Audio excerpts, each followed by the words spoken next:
穿越过来的你在舞台上用一首原创歌曲《海阔天空》直接拿下15亿关注，现场导演更是被你唱得面红耳赤，导致节目停播。只因他们早已被你的同学收买，为的就是在最牛歌声的舞台上羞辱你。而你的女朋友为了减轻你的负担，也果断和你提出分手。可你根本不在乎，因为早在2天前，你穿越到了这个叫蓝星的世界，这具身体也已经被穿越过来的你鸠占鹊巢。此刻演出后台，张雅牵着袁霸天来到你的面前说：“叶帆，你是一个好人，可是女孩子的青春就这么几年，我没有办法等你成长。”听到这话，旁观的人用一种怜悯的眼光看着你。不仅比赛结果被内定，女朋友还被对手给抢了，而你只是轻轻笑了一声。这时前台传来主持人的声音：“让我们有请下一组选手登台。”闻言，你拍了拍肩膀上的灰，自信地朝着台上走去。一旁的袁霸天露出一抹冷笑：“真是不知死活的家伙。”身后张雅看着你离去的背影，一时间有种恍惚感，似乎错过了什么。随着袁霸天走上舞台，面前的3位导师就开始低声议论着。看着这一幕，你嘴角勾起一抹弧度，因为你知道他们已经被收买。而旁边一位老者则是脸色严肃地看着场上，眼神时不时地看向你。你顺着目光寻去，没记错的话，他应该是乐坛前辈李林峰先生，也是唯一一个没被收买的导师。紧接着，一束光打在袁霸天身上，在光束的照耀下，袁霸天抱起吉他，摆出一个自以为很帅的姿势。观众朋友们好，评委老师好。接下来这首歌是音乐人周耀华老师为我量身定制的歌曲。听到这话，众人也是有点惊讶，不愧是星灿娱乐的太子爷，连封笔许久的周耀华老师都能请得动。听着台上袁霸天的深情演唱，你只是轻轻叹了口气，唱功差就算了，还跑调。很快来到评分阶段，3位导师很默契的打了9分，还留1分，可能是良心过不去吧。而李林峰只打了7分。李林峰对袁霸天点评道：“你的唱法别人怎么看我不知道，我只知道你的唱功很烂，我打7分是给作词人的。”听到这话，袁霸天脸色微微一沉。李林峰这个老家伙油盐不进，不过有那3个就已经足够了，平均分有8.5分了。想到这里，他不忘挑衅的看了你一眼，双眼对上他的视线时，你直接选择无视，拿上吉他便来到舞台中央，微笑道：“大家好，接下来我要唱的这首歌叫《海阔天空》，是我梦中偶得。”闻言，袁霸天嘴角一扯，心想道：“在我面前还敢唱原创，你会死得更难看。”观众席上也传来一阵议论声：“可惜了这么一个帅哥呀！”是啊，袁霸天分数太高了。随后，你对人群露出一抹微笑，手指轻轻拨动琴弦，众人瞬间安静下来。原本就低沉的曲风，加上你伤感的诠释，一下就把其余人拉进你的音乐世界里。寒夜里看雪飘过，怀着冷却了的心窝有远方。短短几句，那刻骨铭心的歌词直达人心，一些泪点低的人更是没忍住，眼泪啪嗒啪嗒的往下掉。天空海闊，你與我可會變？下一秒，副歌伴奏響起，此時的你完全沉浸在自己的音樂裡，心中的憋屈也在這時宣洩出來。沒有後台又怎樣？沒有資本又如何？老子就是要撞個頭破血流！一時間，全場都在高呼你的名字，感受到現場熱烈的回應，你也含熱淚振臂高歌，沙啞而清亮的聲音通過直播傳遞給全國每一位觀眾。就連評委席上的李林峰也忍不住拍手叫好，他的眼角泛出淚光。在你身上，他看到了大夏乐坛的未来。另外3個導師面如死灰，因為這首歌寫得太好了。反觀一旁的袁霸天，面紅耳赤，六神無主，他怎麼都沒有想到，你竟然藏着這麼一首歌。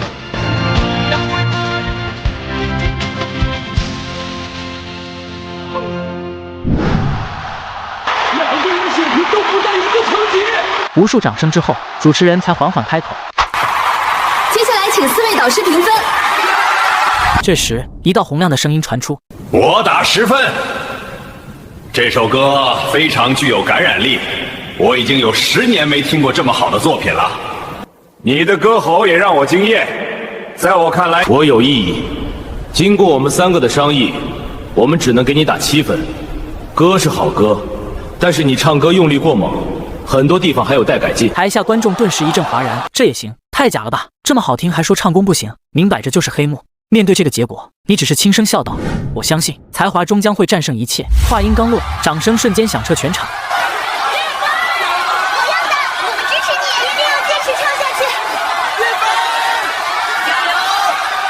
就在你回到後台準備收拾東西離開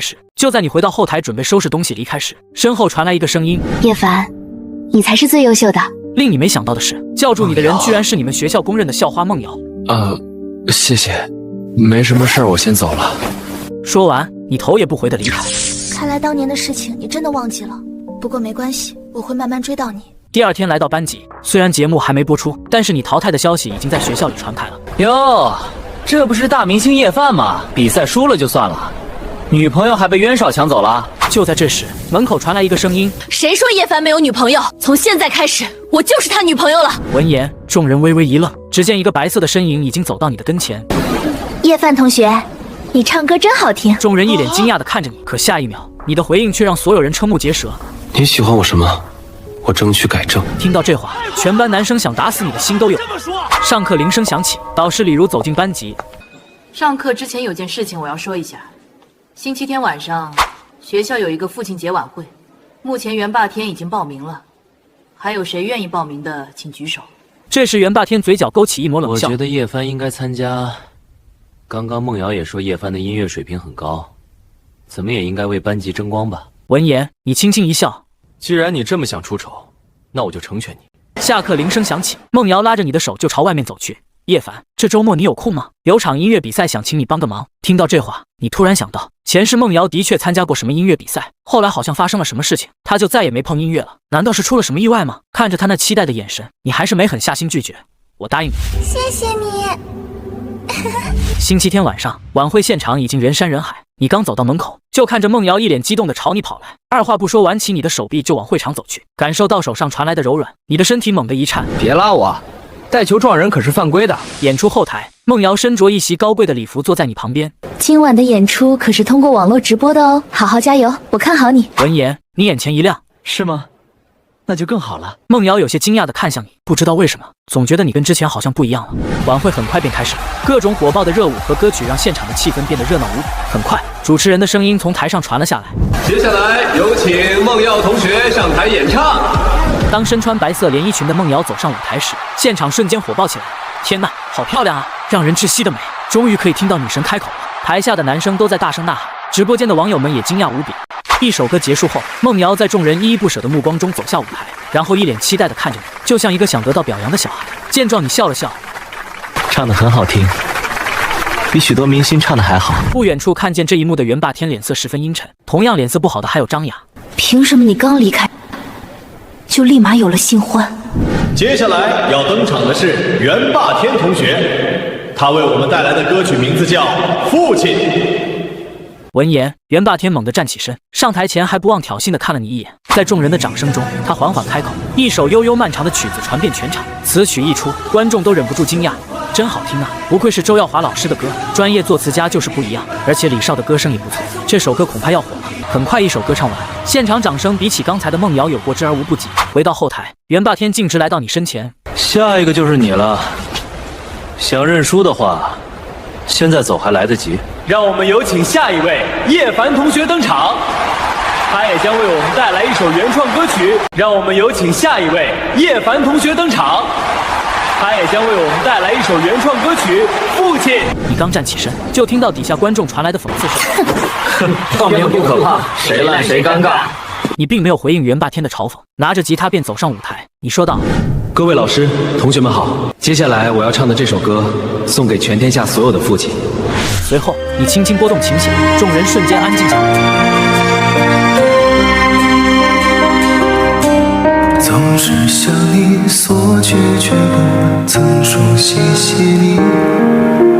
直到长大以后，才懂得你不容易。每次离开，总是装作轻松的样子。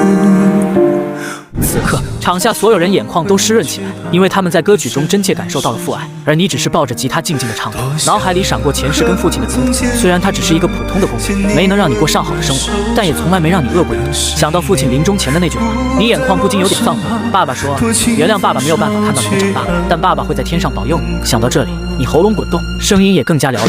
时光慢些吧，不要再让你变老了。我愿用我一切换你岁月长流。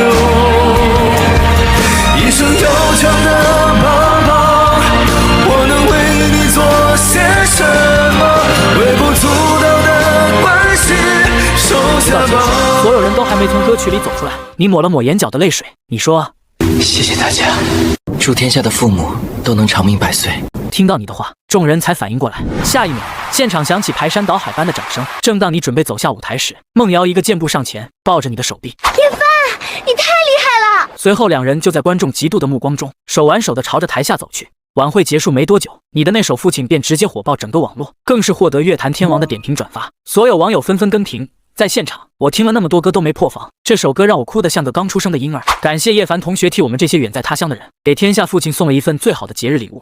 深夜别墅里，梦瑶正躺在床上敲打着手机，嘴里喃喃道：“我知道你不会接受我的帮助，但我不允许别人欺负你。”同一时间，荆州市娱乐晚报官博刊登一条新闻。某某学生只因跟娱乐圈老总儿子有过节，就惨遭音乐节目淘汰。底下还附带着你表演的那段视频，一旦激起千层浪，没过多久，你在节目里的演唱视频就被人挖了出来。随后各种黑料也迅速被骂上热搜。我靠，这种作品都能被淘汰，叶凡太帅了吧！他那句才华终将战胜一切，天哪，我要爱上他了。次日一早，刚来到学校门口，路边车上就下来一个戴着墨镜的人，抬手招呼你上车。你见是节目组的制片人，于是跟着他上了车。叶凡，经过我们节目组的商讨，只要你愿意把歌曲的版权交给我们就给你一次继续参赛的机会。这算是你们对我的施舍吗？我看是因为昨晚的事情，你们受不了舆论压力才来找我吧？你知道跟我们作对的后果是什么吗？没兴趣知道，你可以滚了。周日的教学楼很空，你跟梦瑶约好今天在音乐室练歌，见他人还没到，于是你走到钢琴前，试图用音乐赶走刚才不愉快的情绪。你深呼一口气，手指在琴键上轻轻跳跃起来，那悠扬无比的音乐慢慢传出。此时，走廊尽头，一名老者和音乐女老师正慢慢前行着。国际高校钢琴比赛的人选有了吗？这次主办方是我们夏国，不能再眼睁睁将名次让给国外的名校了。我会尽力选出最优秀的学生参赛的。希望有生之年能看见夏国的音乐走向世界。就在这时，一阵悠扬的琴声宛如一条欢快的小溪，缓缓传进他们耳朵里。听到这琴声，老者瘦弱的身躯猛地一震，随即加快脚步朝着音乐室走去。可当他们即将来到教室的时候，好巧不巧，你刚好起身朝着厕所跑去。见状，两人有些沮丧，不过也松了口气。只要找到你，国际钢琴比赛就有机会了。当你回到教室的时候，两人早已没了身影。没过一会，梦瑶就快步来到你身前。不好意思，我来晚了。你准备练什么歌？这个我先放给你听。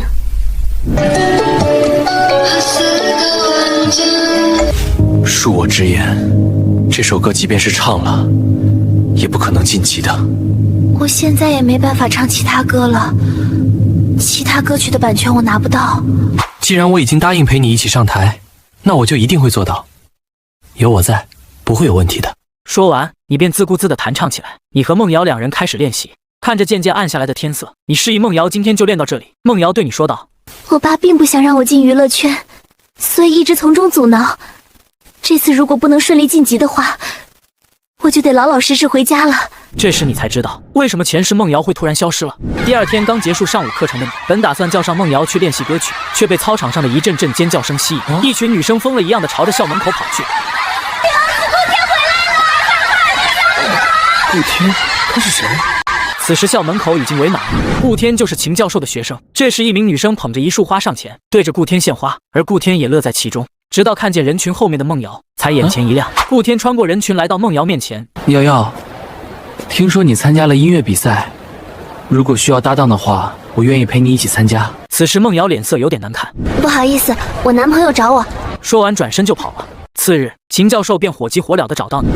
叶范同学，我想邀请你参加上京举办的国际钢琴比赛，不知道你有没有兴趣？不好意思，秦教授，我没兴趣。另一头的别墅中，一个神情冷漠的中年人正看着你的照片，他就是梦瑶的父亲孟山。为了让梦瑶在音乐节目中被淘汰，竟然给他的对手安排一线歌手作为驻场嘉宾，而梦瑶一旦不能拿到冠军，就必须遵守承诺回家继承亿万家产。很快来到录制当天，4强争夺赛正式打响，本次比赛也将通过直播的形式进行。主持人的声音从台上传来：“各位观众朋友们，大家晚上好！第一场比赛的选手和我们的驻场嘉宾是张清宇。”卧槽，居然是号称小天王的张清宇，太不公平了吧？那我的瑶瑶女神怎么办？紧接着，一束光打在张清宇身上，悦耳的音乐也在这时流转而出。不得不说，张清宇的唱功很是不错，就连你也频频点头。而一旁的女歌手就逊色许多。没多久，两人就唱完一首歌，来到导师评分环节，最终4人的平均分高达8.5分。看见这个评分，女歌手脸色一喜，似乎已经看见自己晋级4强。主持人接着说道：“感谢大家的等待。接下来出场的驻唱嘉宾将会和梦瑶一起带来一首全新的作品，它是《夜饭》。在众人期待的目光中，你和梦瑶并肩走上舞台。舞台上，梦瑶深呼一口气，缓缓开口说道：“接下来由我和叶帆给大家带来一首温暖的情歌。”然后在众人期待的目光中，你动听的声音缓缓流出。我还在寻找一个依靠。前奏刚出的时候，众人就有些惊讶，明明只是第一次听，却仿佛已经听了无数遍。后台的张青雨听到你开腔的瞬间，脸色就变了，猛地站起身来仔细听着，半晌之后才开口道：“我们输了。”下一秒，副歌伴奏响起。小酒窝长睫毛，迷人的无可救药，放慢了步调，感觉像是喝醉了。导师席上的4人也是一脸震惊。有离奇的美好，一辈子暖暖的好，我永远爱你到老。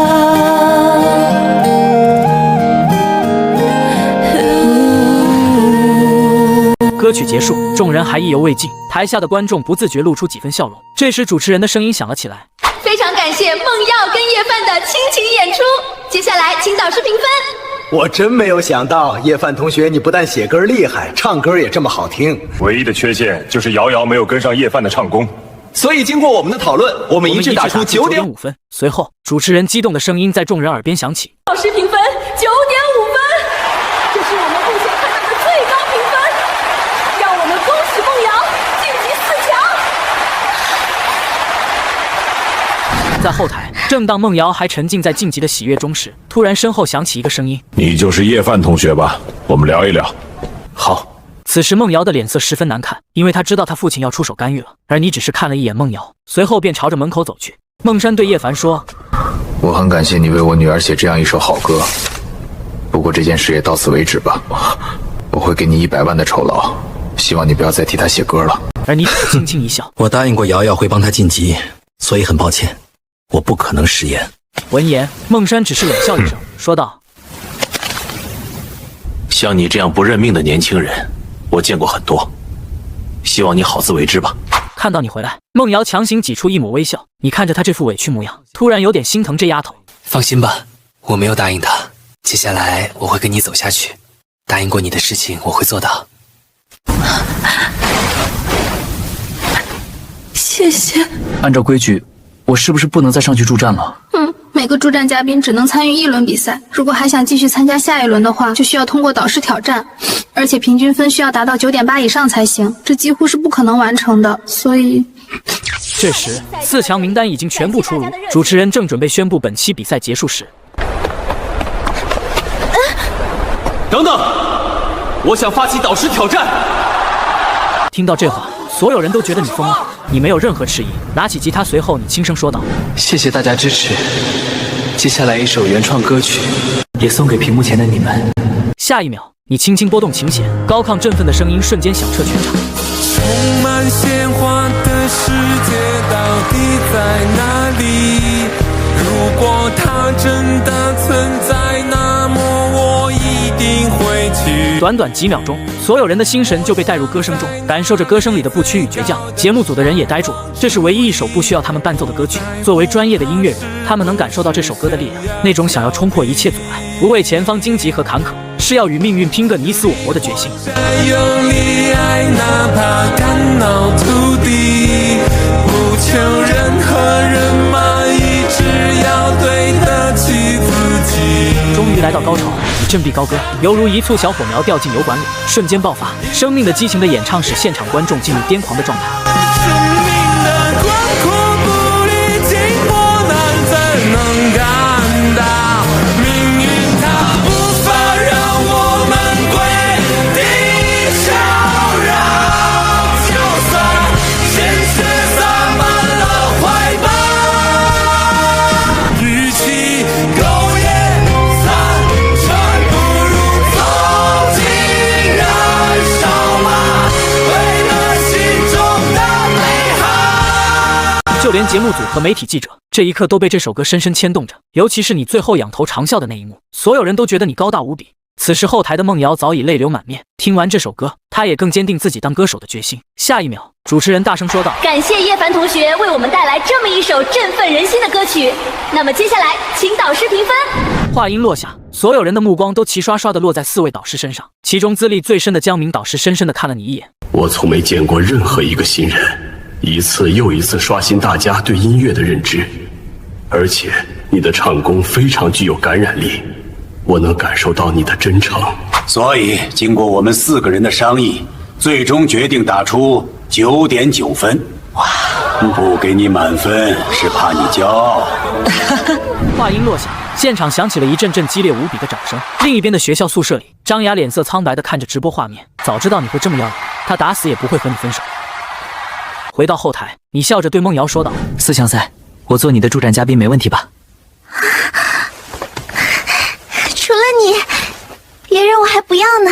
门外劳斯莱斯车里，孟山默默地抽了一口烟，看着窗外的街景，轻声说道：“小孩子的游戏也该结束了。”这时，你接到李林峰老先生的电话，让你晚上就把之前唱的《海阔天空》和《父亲》，再加上今晚的3首歌给录出来，然后往各大音乐榜单发布。于是你连忙赶了过去。果不其然，歌曲发布没几分钟就冲上音博热搜，短视频的点播量更是高达300万，而且还在持续上升。星灿娱乐总部，叶凡，你凭什么呀？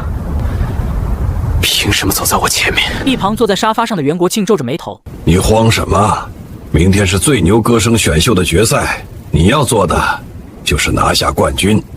如果真拦不住他，那就……”很快来到决赛现场，最终袁霸天以大优势票数拿下冠军。可直播间的网友并不买账，这就是冠军的实力吗？就这水平还有勇气把叶凡同学淘汰，活该你们节目被喷。随着舆论的发酵，节目的热度也瞬间跌到谷底。霸天集团总部，袁霸天正在办公室里肆意打发发泄。袁国庆见自己儿子这样，不免有点失望，不甘心就自己把场子找回来。你要明白，互联网是没有记忆的。闻言，袁霸天迷茫的双眼渐渐有神。我可是星灿娱乐的太子爷，叶凡，我看你拿什么跟我比？夜里，一个话题迅速冲上音博热搜。天王周嘉宾助战李浪，梦瑶即将止步4强。刚洗漱完躺在床上的你，看着手机里的信息笑了笑。只要不是周董，管你什么周天王。时间很快来到月底，星灿娱乐发布一条官博，国内知名音乐人联合最强新人袁霸天，共同打造新歌《心里的诺言》，将于7月在夏国音乐榜与大家见面。紧接着，袁霸天的私人音博也发了一条动态：7月见，希望有些人不要做缩头乌龟。原本不打算给予回应的你，看着自己的粉丝一直在为自己出气，思考再三，还是发布了一条动态：山若阻我，我便劈山。来到7月榜首，你此时也打开播放器点播起来。不得不说，《心里的诺言》这首歌引起很多人的共鸣。这时，梦瑶打来一通电话，问你有没有时间出去散散心。沙滩上，梦瑶一脸茫然：“你说我们有机会赢吗？我感觉我现在就像被困在深海的鱼，感觉不到阳光的存在。”你只是笑了笑。既然没有阳光，那就尝试让自己发光吧。转眼来到周末，后台梦瑶看到你缓缓走来，不自觉露出一抹微笑，还没来得及说话，现场便传出一阵应援声。你回头一看，发现是周天王来了，他身边跟着2个助理，被工作人员各种欢迎。经过一轮抽签，最终确定由李浪跟周天王先唱。在一阵尖叫声和鼓掌声中，音乐缓缓流出，李浪是主唱，周天王是辅助，两人的合作堪称完美。这首歌仿佛就像是在为迷路的人提供方向。歌曲结束的瞬间，也再一次获得了现场无数人的掌声与呼喊。4位导师最终给出的平均分高达9.3分。紧接着，主持人的声音再次响起：“各位观众朋友们，欢迎来到最强新生决赛现场。接下来登场的是我们今晚最后一组的选手，他们将为梦想而唱，掌声欢迎叶帆与梦瑶。”随后，你开口的瞬间，一股忧伤感扑面而来。也许很远，或是昨天，在这里或在对岸，长途辗转离合悲。歌词出来的瞬间，所有人的心神都为之一动。这首歌蕴含着对普通人的深深敬意，他承认我们都是平凡的人，但我们的爱，我们的努力都是非凡的。歌曲透露出对生活的热爱和对未来的希望，鼓励人们勇敢前行。不知不觉中，有些人眼泪落下来都不自知。有神的光环，你我生而平凡，在心碎中认清遗憾，生命漫长也短暂，跳动心脏长出藤蔓，愿为险而战。任泪水铺满了双眼，虽无言过身的光环。正当所有人都沉浸在忧伤的情绪中时，舞台上的灯光完全被点亮，仿佛就是在告诉所有人，经历过黑暗，必然会出现光明。生命的火已点燃。歌曲结束，全场都在高呼你们的名字。导师席上的4位音乐人此刻都跟着站了起来，这一举动已经向大家表明，你们就是本场比赛的胜者。导师席上的江明叶凡同学，你是怎么做到每首歌都处于天花板级别的？原本你以为歌曲一发布就能冲上音乐榜榜首，没想到一夜之间，元霸天的新歌却冲上第一。当所有人都认为你要输了的时候，事情出现了反转。喂，我是元霸天。星灿娱乐总部一通电话打断了元霸天原本愉悦的心情。对方声称自己是夏国音乐网的人，元霸天发布的新歌有刷榜嫌疑，现在正式展开调查。